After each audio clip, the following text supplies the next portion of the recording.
In today's lab session, we will going to study experiment number 8.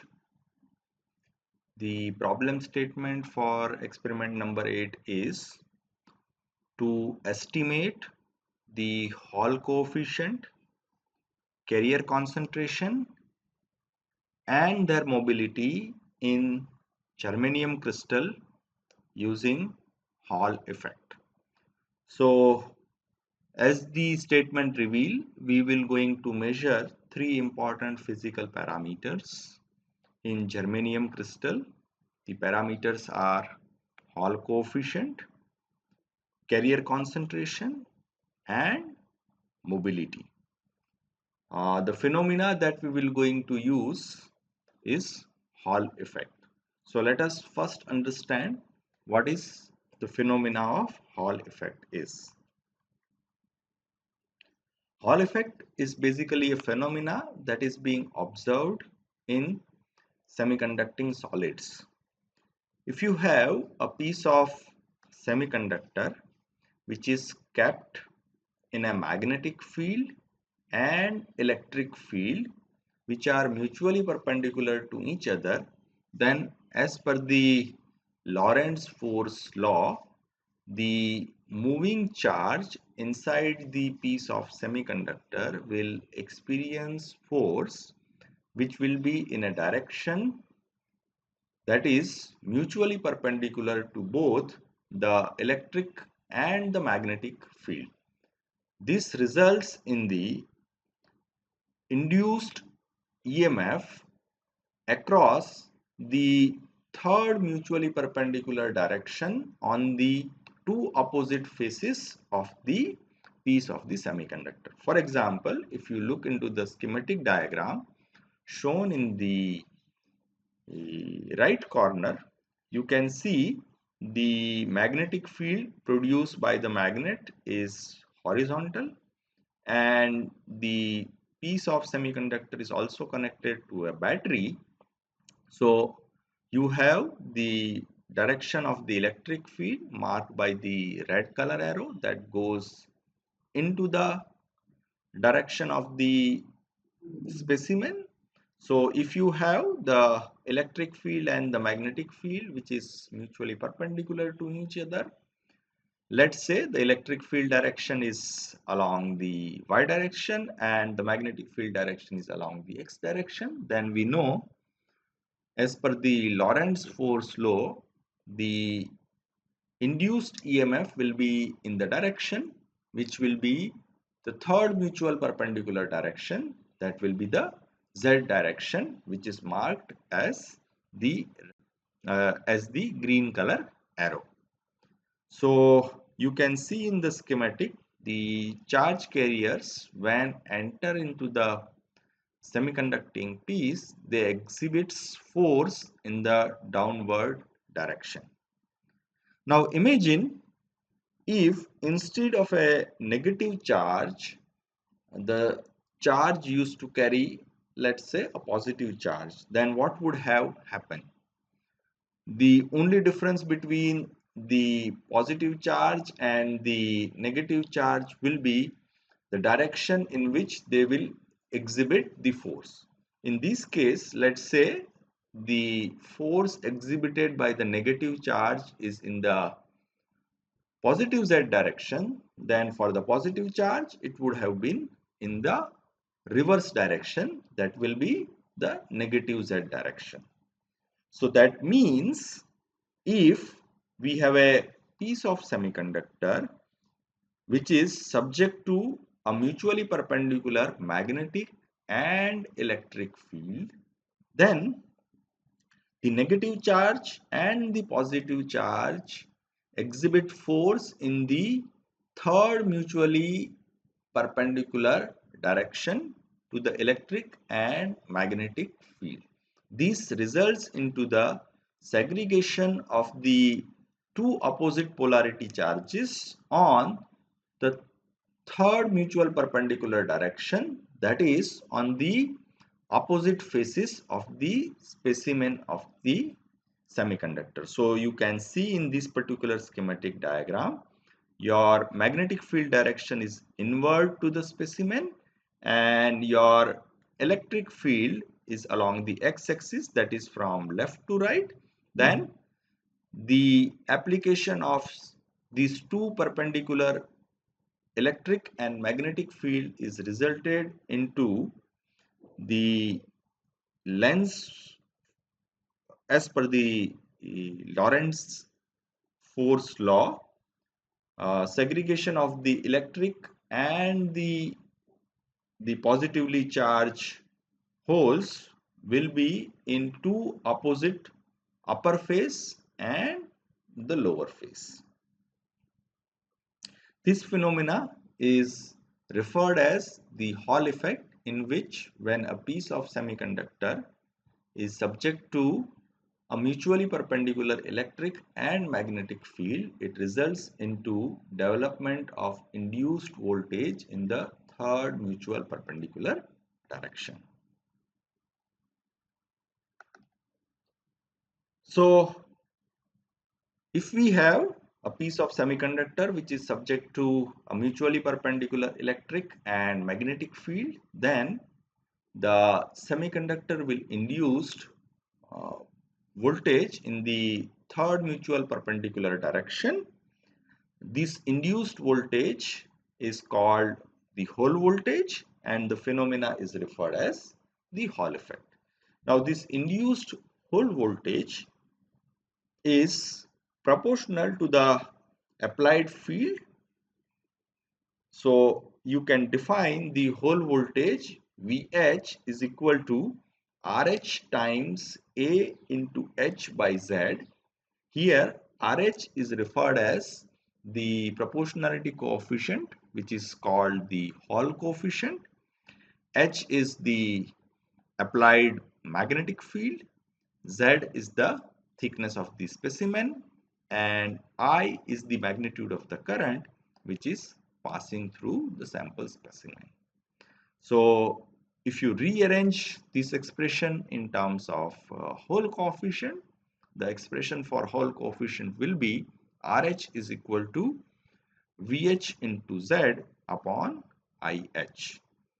Now, the Hall coefficient can also be related to the carrier concentration through the expression R is equal to 1 over NQ, where Q is the quantization of the charge.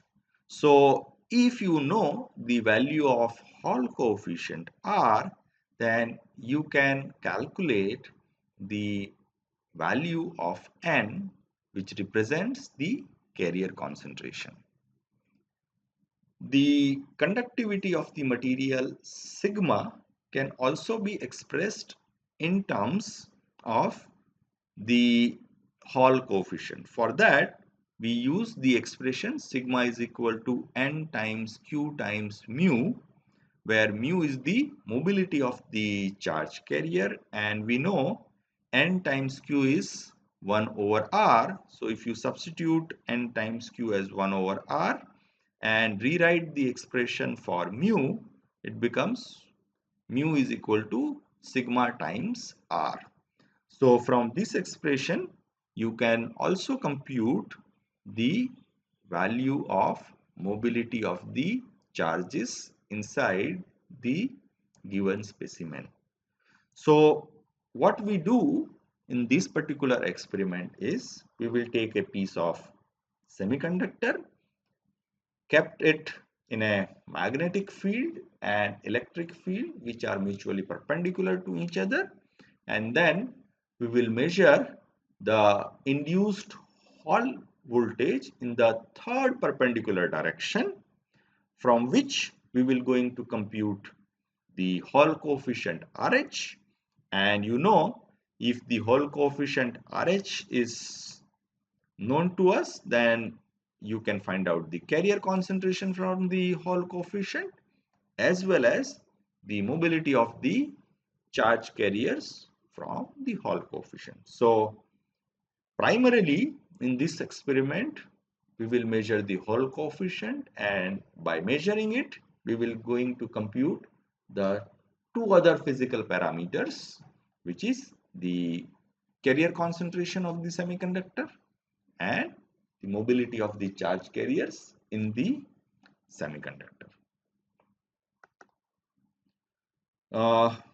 As far as the apparatus that is required in this particular experiment is concerned, we will going to use an electromagnet to produce the magnetic field.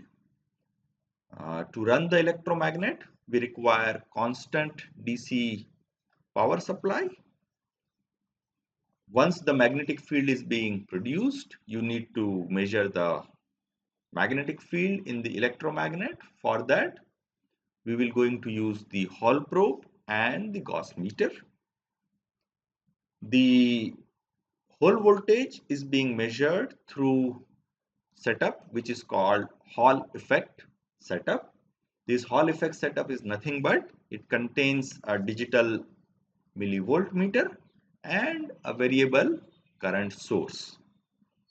The last part is the sample specimen. In this particular experiment, we will going to perform the experiment on a germanium crystal. You know germanium is a semiconductor, so it will going to show the phenomena of Hall effect when it is subject to a mutually perpendicular electric and the magnetic field. So here are the uh, apparatus which we are using in this particular experiment. In this particular photograph, you can see you have an electromagnet. An electromagnet is nothing but you have two coils which is oppositely wound, and at its center we have a soft iron core. So when you pass an equal amount of current in both the coils, they produce magnetic field lines in the opposite direction, and hence one of the pole pieces becomes the north pole while the other coil becomes the south pole. To energize this electromagnet, we have this constant current DC power supply.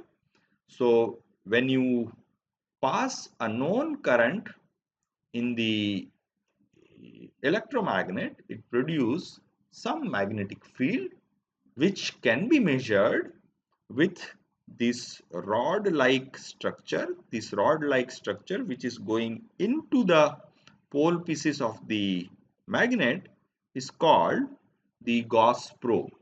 Gauss probe, in the separate figure you can see the Gauss probe looks like this. It is basically an indium arsenide based sensor which measures the flux density of the magnetic field produced, and you know the flux density is directly proportional to the field strength. So by measuring the flux density through Gauss probe, you can estimate the magnitude of the field present in the center of the pole pieces. So this Gauss probe is connected on the other side to a measuring device which is called Gauss meter.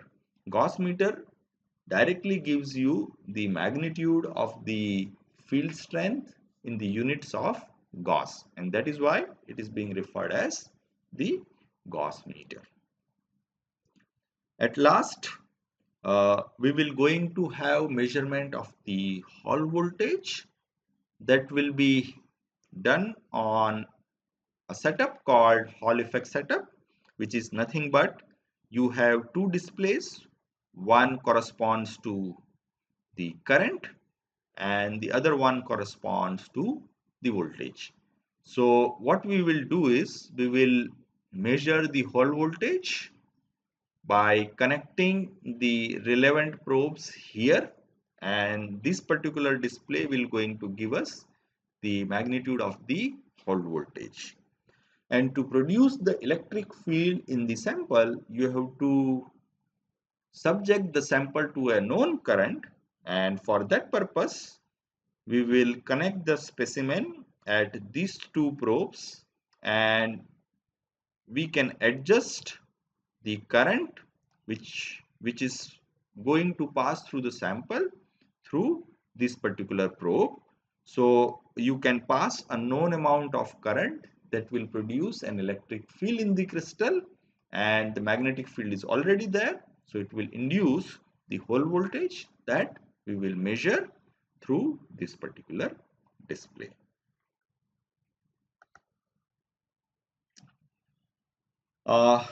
Here comes the specimen. You can see in the right corner image, you have a tiny piece of crystal of germanium.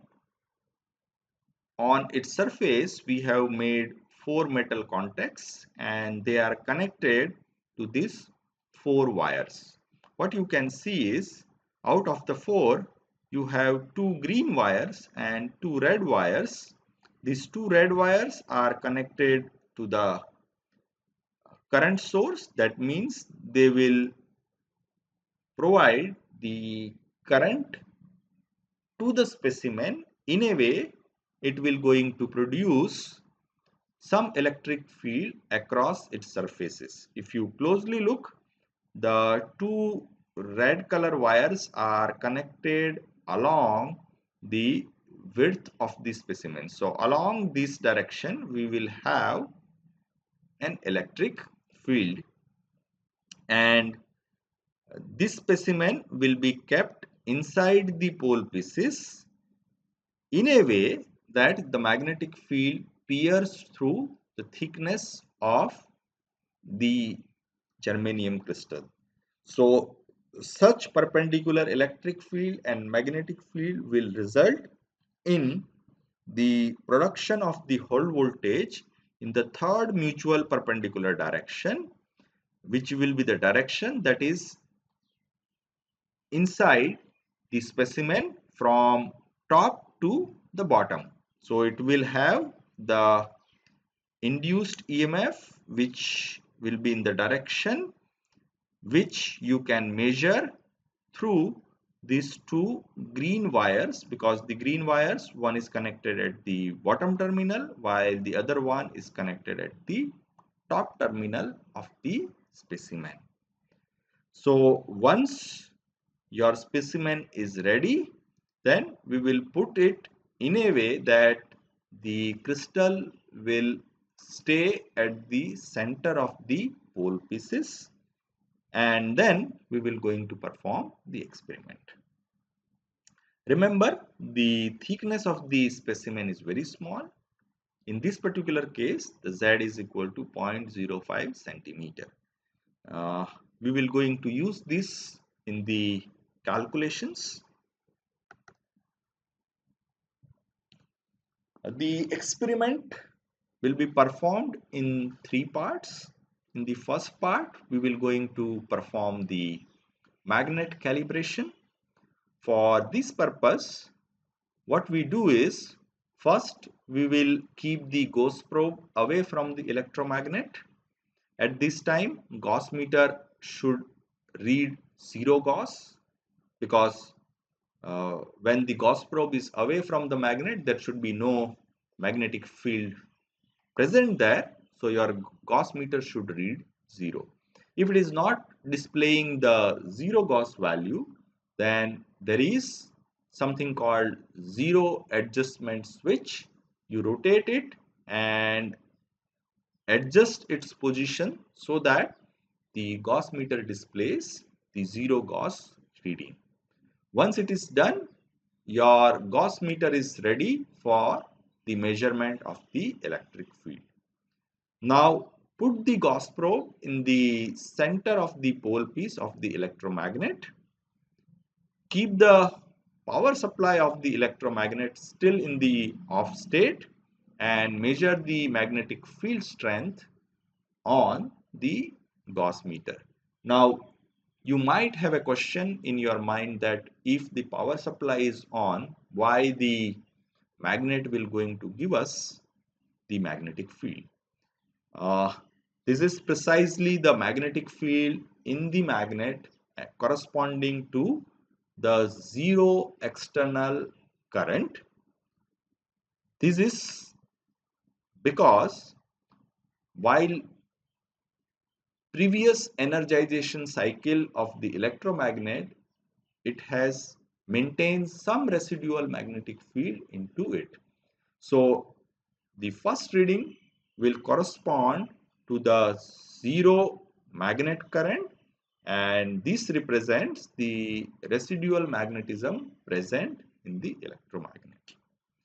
Once you take this reading corresponding to the zero current, we will switch on the power supply of the electromagnet and increase the DC current supplied to the electromagnet in the steps of 0.5 ampere each, and measure the corresponding magnetic field produced through the Gauss probe.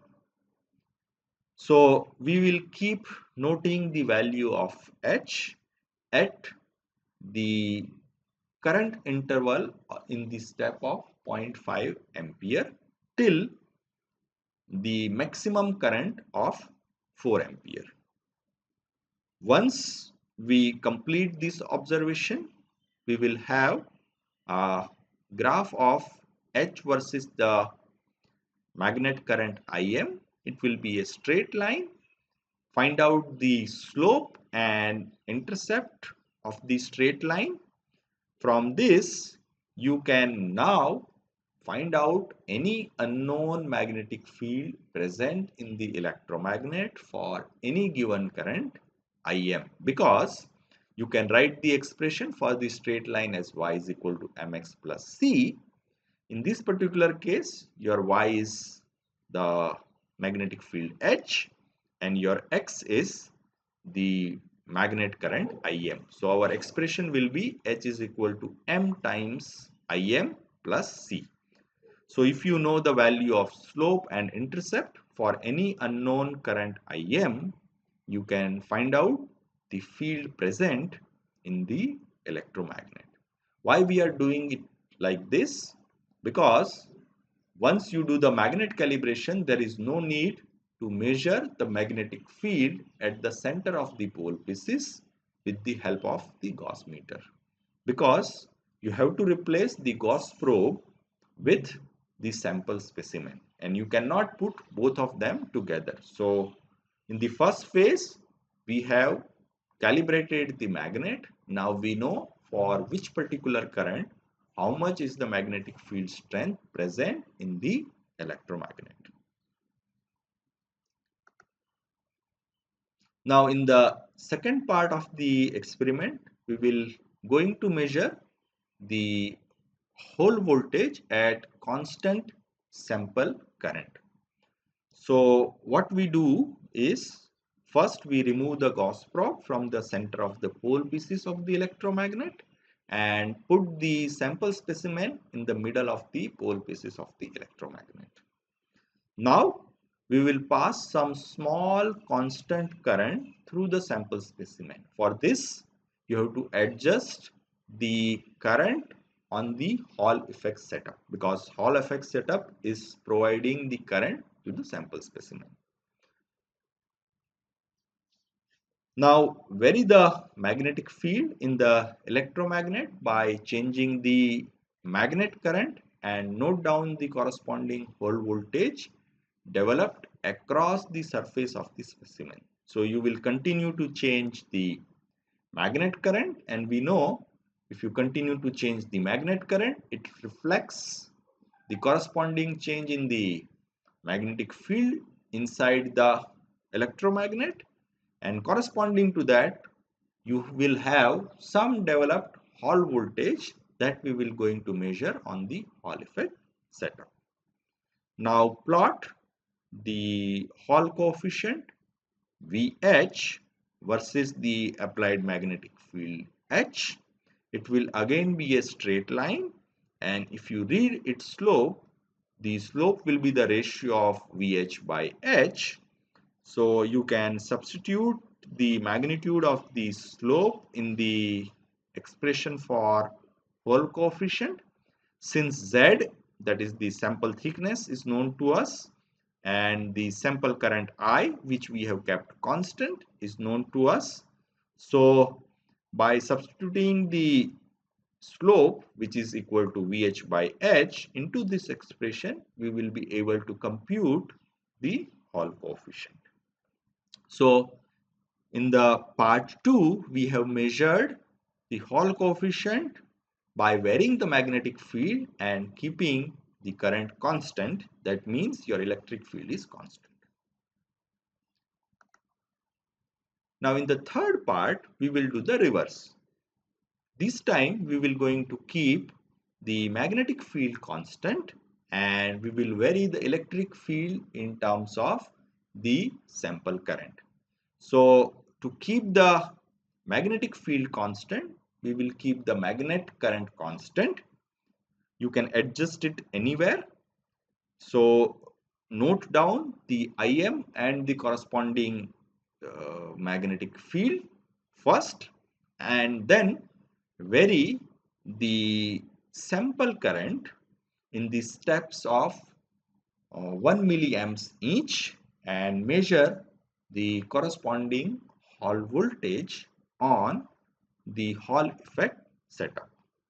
Then again plot the Hall voltage versus the sample current.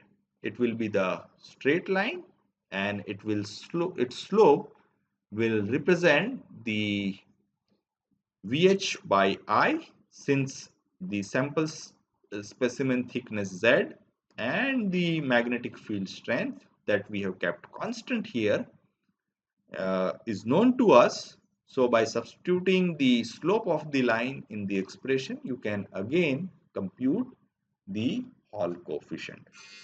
So we have measured Hall coefficient in one particular condition where we have varied the magnetic field strength, and in the second case we have varied the electric field strength.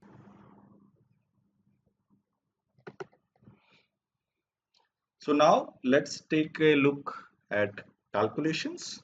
First we will going to compute the Hall coefficient.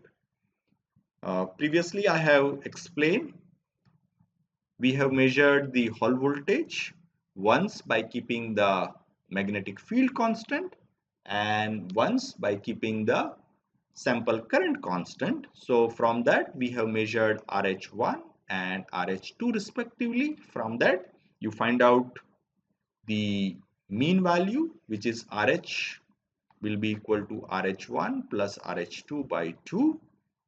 So from this you will obtain the mean Hall coefficient. If you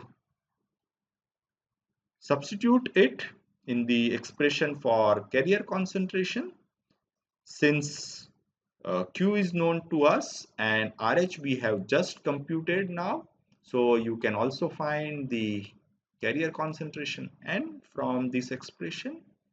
And at the last, we know mobility of charge carriers mu is correlated to RH through this expression where mu is equal to sigma times RH. And if electrical conductivity is known to us, then by substituting the Hall coefficient, you can compute the mobility.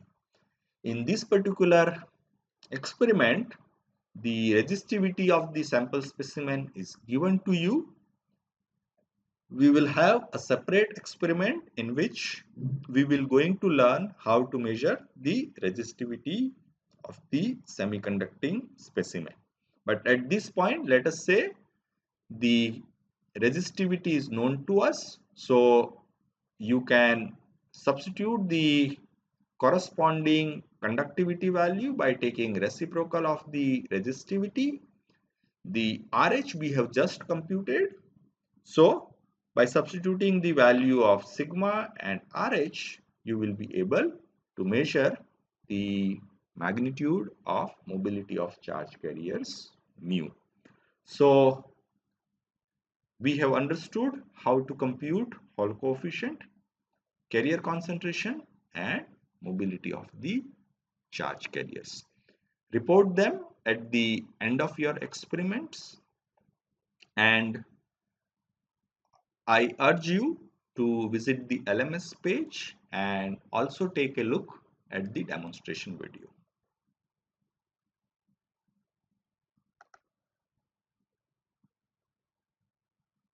Thank you.